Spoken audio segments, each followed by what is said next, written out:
చాలా మందికి ఇష్టమైనటువంటి త్యాగరాజ కీర్తన. అందులో త్యాగరాజ స్వామి వారు ఒక క్లాసిక్ బ్లేమ్ గేమ్ ఆడినట్టు అనిపిస్తుందన్నమాట ఒక సిట్యుయేషన్‌లో.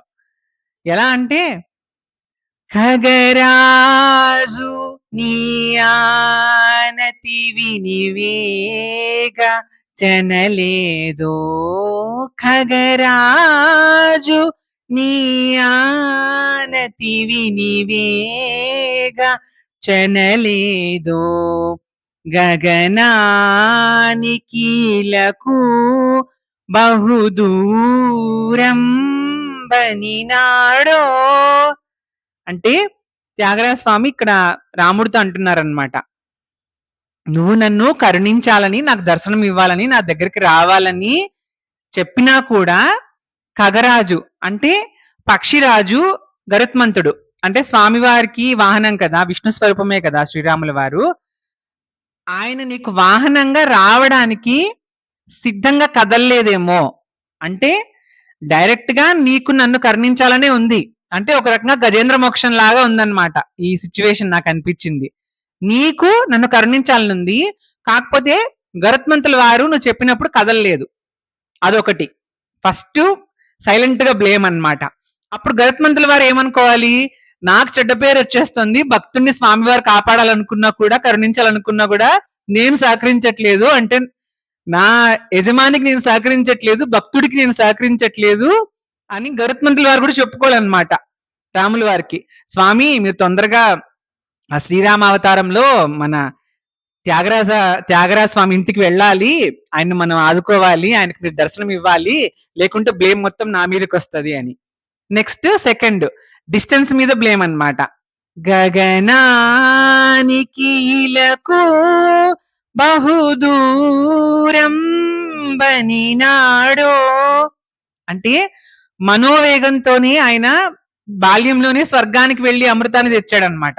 అలాగే గజేంద్ర మోక్షం సమయంలో కూడా మొదట పిలిచినప్పుడు వెంటనే వచ్చినట్టు మనకు చెప్పకపోయినా కూడా పోతన గారి భాగవతంలో తర్వాత స్వామి రావాలనుకున్నప్పుడు ఎలా వచ్చాడనే చెప్తారు కదా.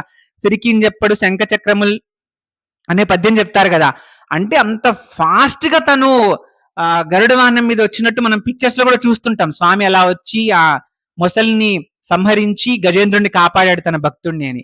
అటువంటి గరుత్మంతుడు కూడా ఏమైనా నీకు అడ్డంకి అనుకుంటున్నాడా, నన్ను కరుణించడానికి డిస్టెన్స్ అడ్డంకి అనుకుంటున్నాడా?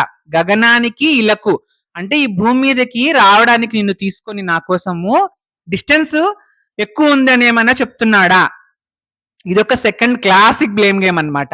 నిజంగా దేవుడు కరుణించాలనుకుంటే డిస్టెన్స్ అనేది ప్రాబ్లమే కాదు. సో ఇప్పుడు నెపం మొత్తం గరుత్మంతుడి మీదికి. మీరు ఇంతకు ముందు ఈ సాంగ్ ఈ కృతి మొత్తం వింటే మన త్యాగరాజ కీర్తన, అందులో పరివారాన్ని కూడా తీసుకొస్తారనమాట. ఇది చాలా ఇంట్రెస్టింగ్ గా ఉంటది. గగనానికి ఇలకు బహుదూరం బనినాడు, అక్కడికి అయిపోయిందా బ్లేమ్ గేమ్ అయిపోతుంది. తర్వాత ఇంకా డైరెక్ట్ రాముడి మీదే అన్నమాట. రాముడి మీదకే డైరెక్ట్ చెప్పడం ఎలా, జగమేలే పరమాత్మ ఎవరితో మొరలిడుదు, జగమేలే పరమాత్మ ఎవరితో మొరలిడుదు, వగజూపకు తాళను నన్నేలు కోరా, వగజూపకు తాళను నన్నేలు కోరా, త్యాగరాజనుత నీ నగుమోము గనలేని నా జాలి తెలిసి, నగుమోము గనలేని నా జాలి తెలిసి, నన్ను బ్రోవ రారాదా శ్రీ రఘువరని నగుమోము. అంటే ఫస్ట్ పరివారం మీద చెప్తాడు అంతకు ముందు పార్ట్ లో.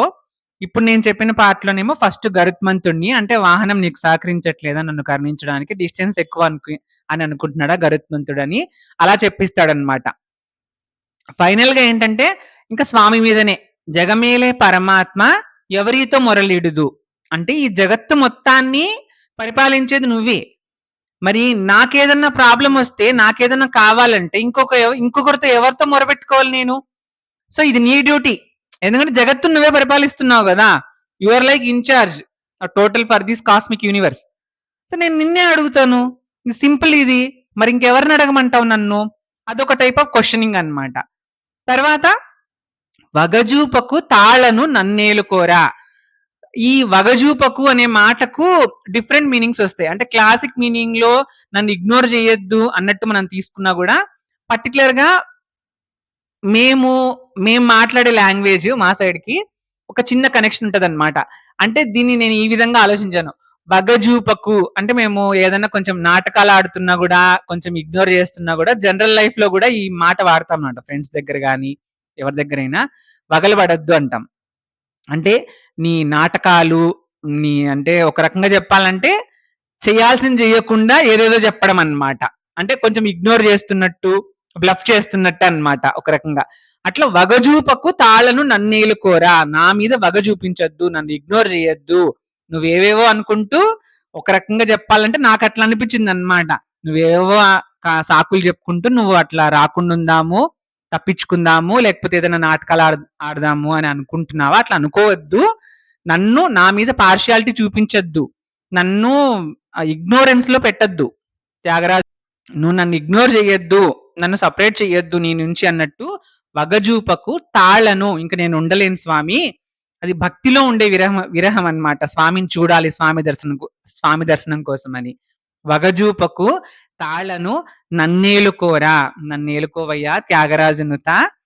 అక్కడ మళ్ళీ నీ నగుమోము గనలేని నా జాలి తెలిసి అంటే నా సిచ్యువేషన్ అంత ఉందన్నమాట, నా సిచ్యువేషన్ అలా ఉందన్నమాట. నిన్ను, నీ నగుమోమును, నీ ఆ మూర్తిని, నీ ముఖాన్ని చూడలేనటువంటి బాధాకరమైనటువంటి ఆ స్థితి, నువ్వు జాలిపడాల్సినటువంటి స్థితిలో నేను ఉన్నాను. ఎందుకంటే నేను నిన్ను చూడలేకపోతున్నాను.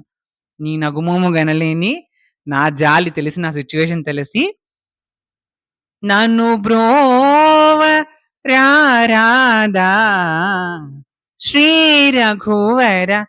నన్ను బ్రోవడానికి అంటే నన్ను కాపాడడానికి రావచ్చు కదా స్వామి, రా, ఇమీడియట్ గా రా.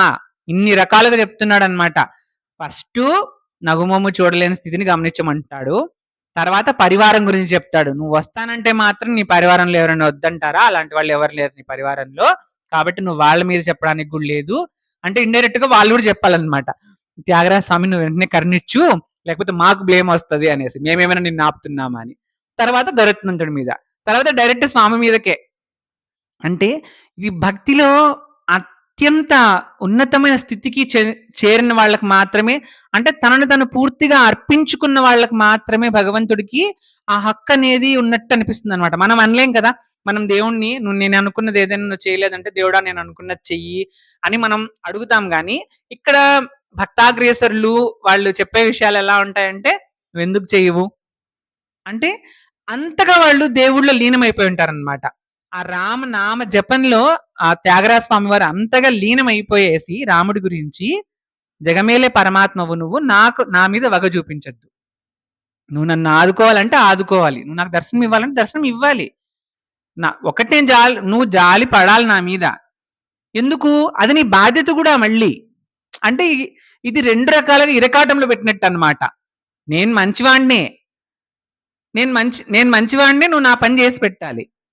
రెండో రీజన్ ఏంటంటే అది నీ పని, నువ్వు ఖచ్చితంగా ఆ పని చేయాలి. ఎందుకంటే నువ్వు ఈ జగత్తు మొత్తానికి రక్షకుడివి, జగత్తునంతా పరిపాలించదు నువ్వే.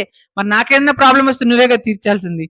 ఇది రెండు రకాలుగా ఇరుకును పెట్టి దేవుణ్ణి కరుణించవని అడగడం అనమాట.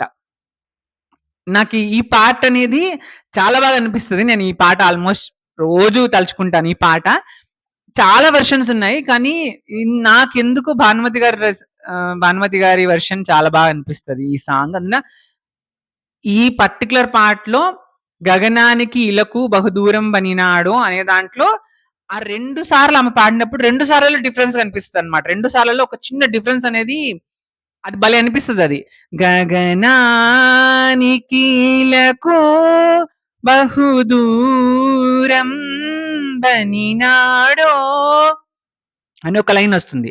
తర్వాత మళ్ళీ గగనానికీలకు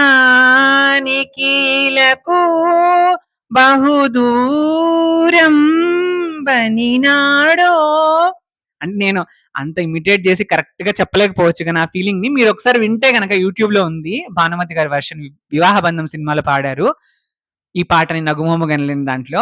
అందులో పర్టికులర్ గా ఈ 2 లైన్‌లు రిపిటీషన్ అయినప్పుడు రెండో లైన్‌లో ఎక్కువ భావం అనేది కనిపిస్తుందన్నమాట. ఆ దూరము అనే పదాన్ని పలికినప్పుడు బహుదూరం అనేది నిజంగానే అంత దూరం పెరిగినట్టు భగవంతుడికి మనకి అంత దూరంతో త్యాగరాజ స్వామి వారు ఏ విధంగా చెప్పారో అది మనకు ఆ ఫీల్ అనేది కనిపిస్తదన్నమాట.